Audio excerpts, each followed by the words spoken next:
watching the Review Sanctum, where everything and anything may be reviewed. And with me is... Wendy, also known as Jupi or Jupi-chan, your choice. Yes, and this time we're going to go back in time a bit. We're going to watch some old movies. We just watched Get Out, which, believe it or not, I know it was like the big thing back then. I missed out on it, so I was today years old when I got to see Get Out. And of course, if the movie's old and stuff, I mean, we're getting, full spoilers. If you guys haven't seen it by now, whatever, right? Sorry. Yeah. 2017, so it's about this guy named Chris. He and his girlfriend Rose go to visit her parents' place, and once he gets there, he notices that some of the people there are a bit strange. And there are, it does deal with a few little issues there. So there are some black, there are like other black people there. And he noticed they were acting a bit strangely. And then the white people there, they're acting all like, wow, you guys are so cool. It's like, he thought it was like a little strange. And then as the movie progresses, he notices that, Rose's family, the girlfriend, who, like I say, she's white family, she noticed that they're acting a little strange. The mother hypnotizes him without his full knowledge. It's really one of those types of films that really make you think. Like, is this real? Is this not real? Is it in his head? Is it out of his head? So I'm just going to turn this over to Mark here. Mark, what comments do you have about this film? Oh boy. Okay, well, first of all, it took me a while to recognize the Rose. Rose, I believe she's played by the woman who played Gemma and Megan. Because apparently she has been in several Blumhouse movies and stuff. And it did look like her. It didn't really click until Mark. Yeah, I thought she looked like a younger Hilary Swank. Like if she was somehow the Hilary Swank of the early 2000s, but filming now, Yeah. But then it hit me. Oh, that's Gemma. That's Gemma from Megan. So anyways, yeah, the movie. I guess it kind of pulls you in with the mystery. Because the town, everything is off, like all the people act weird, and it's like what Wendy said, they act weird in different ways. Like all the white people act very weird and awkward and stuff around people. They're doing the whole, I voted for Obama and all that kind of junk. Yeah, which is just odd because in normal conversation, you just so randomly bring that up. And as a person, it's just, as someone like me, please don't come up to me and say you voted for Obama. Just say, don't tell me you voted for anybody. Yeah, yeah. But then, like, the black people there were also acting kind of weird and kind of creepy. They got like a groundskeeper guy, just, awkward stares and stuff. And then, like, they got this housemaid named Georgina, and she just looks so, like, weird and brainwashed. She's always, like, sitting perfectly still with a big smile on her face, but looks forced and stuff. Yeah. And then there's a scene where they kind of confront each other, and she has, like, I don't know. It's like she's trying to cry, but she can't, so she smiles instead. And it's like there's something she wants to say, but she can't.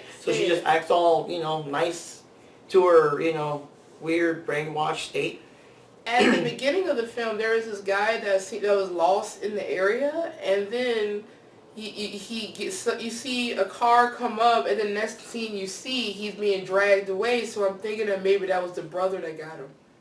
Yeah. And they dragged him away, and then you find out 6 months later at this great big party that the family was having with everybody in the neighborhood coming in and the Japanese guy. I don't know, I just thought it was funny. He's like, oh yes, everything is very nice. He's speaking, like all the other people around him, but the thing that's distinct about him, he is from Brooklyn, and if anybody knows any New Yorkers, especially those from Brooklyn, regardless of what your whatever your ethnicity is, you're going to speak a certain way and have a certain accent. This guy did not have that. Yeah. So that was Chris, like, I recognize this guy from someplace. But he took a picture of him, and it's like he got snapped out of his trance. Yeah, the flash camera. Yeah, the flash on his camera, and his phone, and he just lashed out at Chris, and he was like telling Chris, just get out of here, man, get out of here. Yeah. Yeah, so basically, the mother also hypnotizes Chris, but it's like weird. It's like, it's kind of like you're being pulled out of your body, and you can witness what's happening around you, but you have no control. You're paralyzed. Your body is paralyzed, but your mind is kind of sort of still there. Yeah. So the huge reveal, because that's the thing, it takes so many twists. Like the first thing I was thinking was that, I guess, and it sounds, just the way the movie is, but it sounds like they're grabbing, African American people and doing the hypnosis stuff and just making them act like, like people,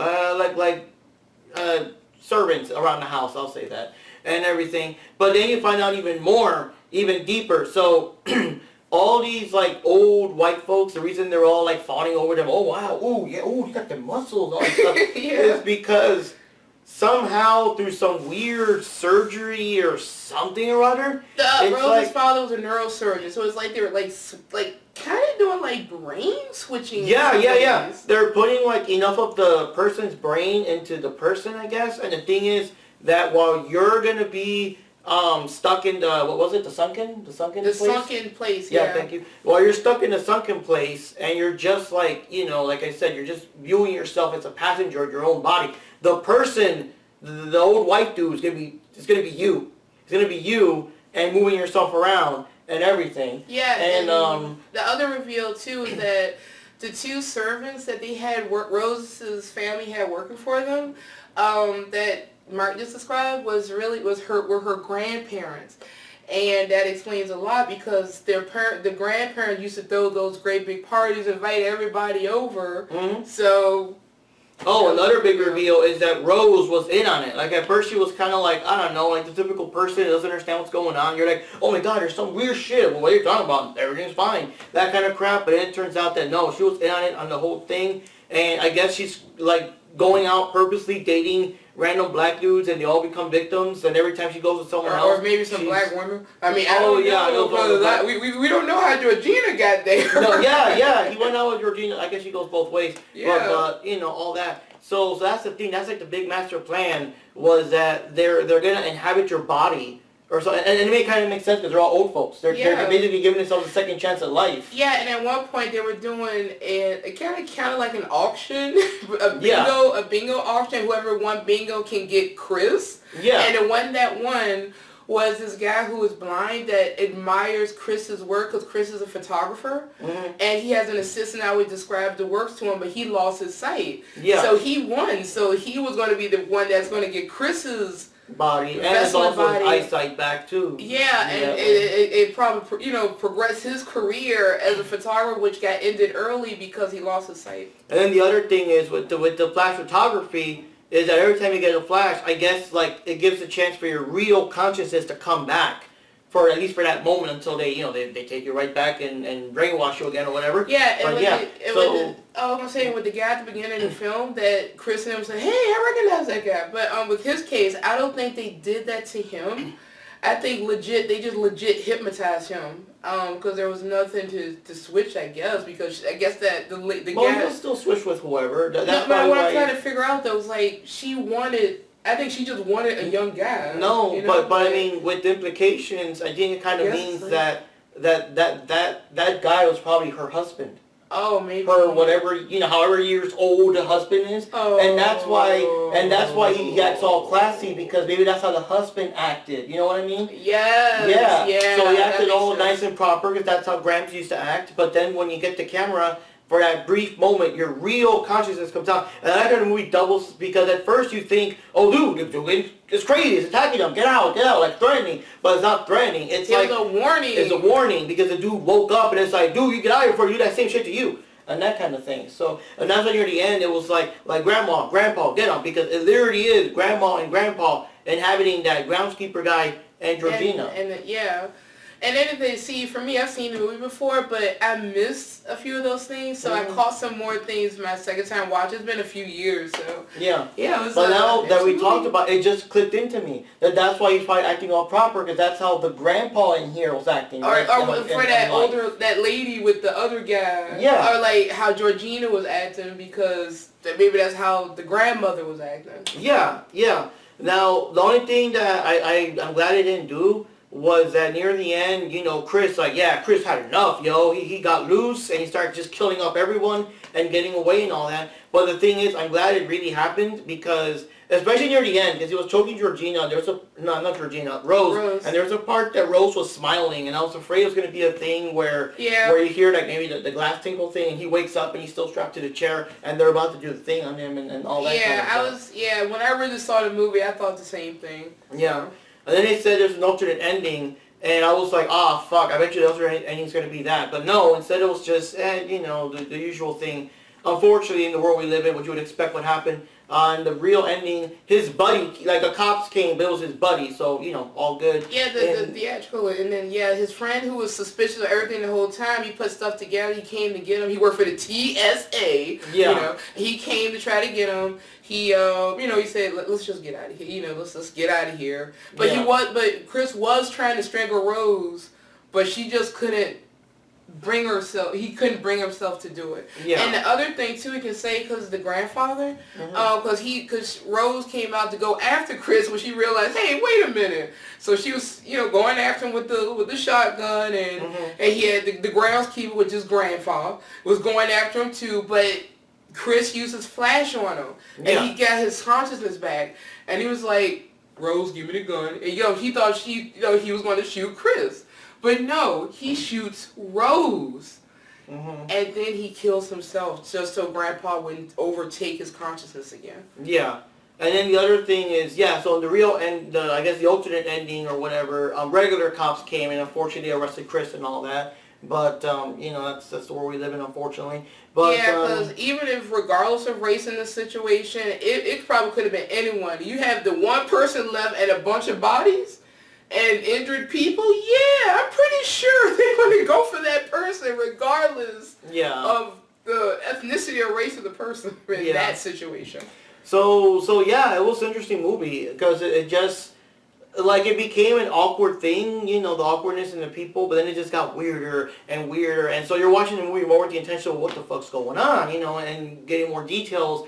Then we get more to the reveal. Then you start thinking back here and like how we're thinking. You get the theories and all that. But wow, so that was a good movie. Yeah, glad I made you watch it. Glad I talked you into watching it. Yeah, but that's some of the movies. I think I'm not sure if it was the first or one of the first that started getting Blumhouse. Where it is. And of course, as you know now, we got Megan out of it. We got Five Nights at Freddy's out of it. So, Yeah, so, that's another reason why I wanted to show it to you. Yeah, and I also noticed that it was the same kind of thing. It was more of a psychological horror, and even though there was some little bit of gore, I guess, with the surgery, the pre-surgery. So to me, that doesn't really count as gore. To me, gore is like your Michael Myers movies. And see, to me, I consider that gore. Someone doing surgery, I don't really consider that gore so much. Yeah, but then Chris got wild on the people and everything, and it was still like to a minimum. It wasn't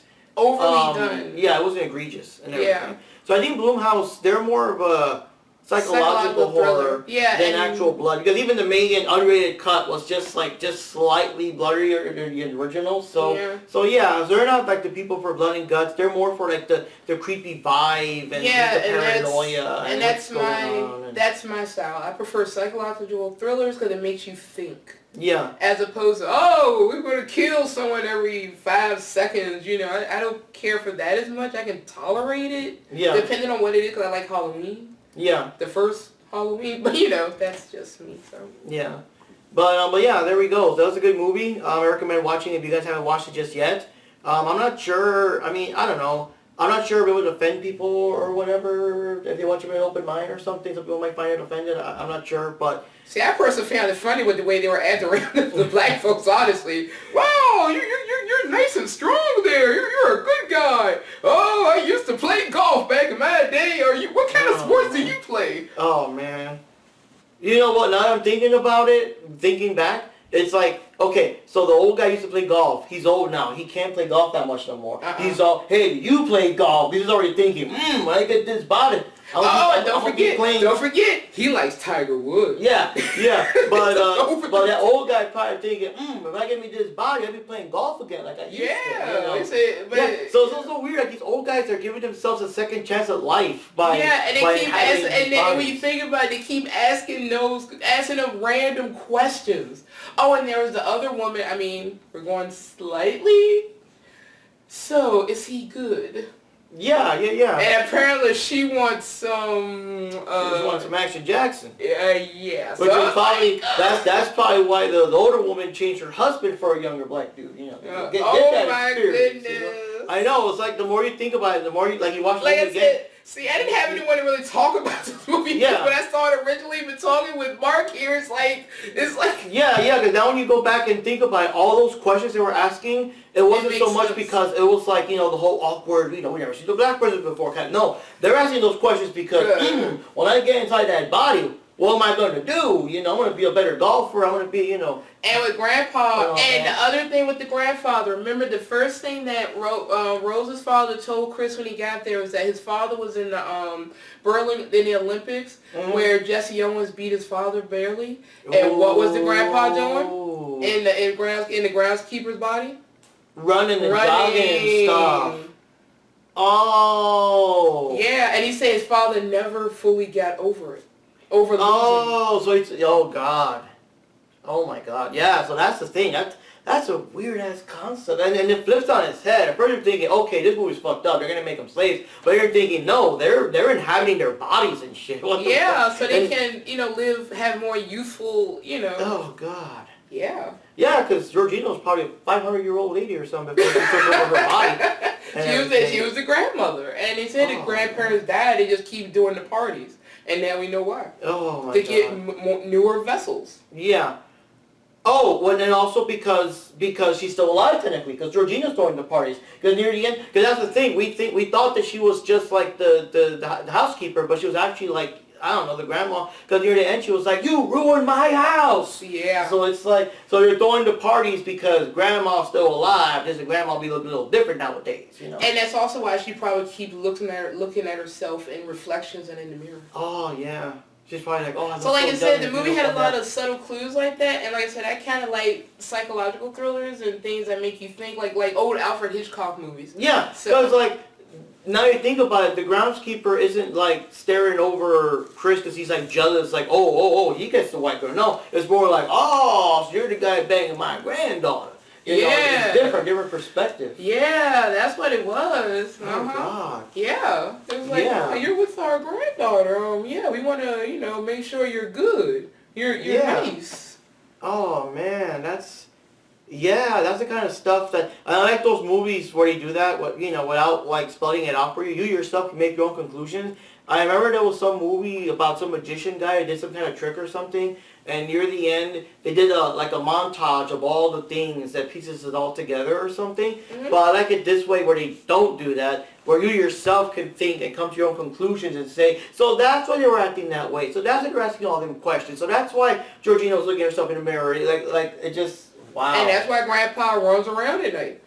Oh, he does his jogging and running at night because he used to be a professional runner and lost in those Olympics in Berlin. But was glad, his son, he was saying, like, yeah, but we don't like that Hitler, that type of thing, because that's what it would have been when Jesse Owens did win and piss Hitler off, which I think is cool. So. Yeah. We do not approve of Hitler at VPN or any of this. Any of the channel, yeah. But, I think there isn't much more we can say, right? Yeah, that's all I can say without making the review even longer. But, wow, that's all I'm saying. Now you kind of backtrack and you rethink and things are coming back to you. And also it makes sense why Rose was, like, so stupid and just not getting it. Like, she keeps trying to explain, and she's like, nah, what do you mean? But now you know why, because she's in on it. She's trying to keep them there as long as possible until they can start, the process on them and everything. Yeah. Yeah, but wow. Rose be cute, though. But it took me a while to recognize her as Gemma. Yeah. And that's what they were saying, too. Now that I remember, I guess she was a bad guy in this movie and probably some other movies, because she was saying that it was different in the Megan movie, that now people are going to actually supposed to root for her, because she's the good guy with Megan coming after her. So, there we go. I know, but now seeing this movie, I'm kind of mad Megan didn't get her. So anyways, guys, this is Mark Rodriguez here signing off for the review Sanctum. And this is Wendy. See you guys later. If you haven't seen Get Out and go see it. Oh, God. Yep. So, Sorry. as usual, this is where everything, anything can be reviewed, and see y'all next time. Bye.